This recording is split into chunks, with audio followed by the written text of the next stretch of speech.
తిరుపతి దేవస్థానం ఆధ్వర్యంలో నడుస్తున్నటువంటి గోశాల్లో 100 ఆవులు 100 గోవులు మృతి చెందాయని చెప్పి ఒక అసత్య అబద్ధపు ప్రచారాన్ని పూర్వ తిరుమల తిరుపతి దేవస్థాన అధ్యక్షులు కరుణాకర్ రెడ్డి గారు ఈరోజు మీడియా మార్గంగా వారు చెప్పారు. అది అబద్ధపు అసత్య ప్రచారం అని చెప్పి దాన్ని తీవ్రంగా మేము ఖండిస్తున్నాం.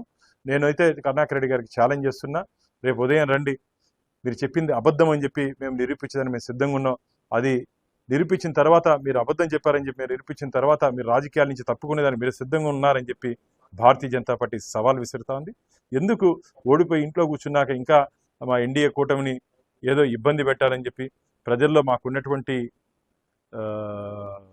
నమ్మకాన్ని మీరు పోగొట్టే ప్రయత్నం చేస్తున్నారు. మీరు ఎన్ని మాయ మాటలు చెప్పినా ప్రజలు కానీ శ్రీవారి భక్తులు కానీ నమ్మే పరిస్థితి లేదు.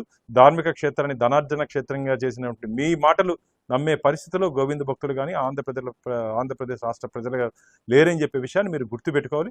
దయచేసి గోవులతో ఆడుకోవద్దు, టీటీడీతో ఆడుకోవద్దు, ధార్మిక క్షేత్రాన్ని దిగజార్చే విధంగా మీరు వ్యాఖ్యలు చేయొద్దండి అని చెప్పి భారతీయ జనతా పార్టీ కరుణాకర్ రెడ్డిని తీవ్రంగా హెచ్చరిస్తాం.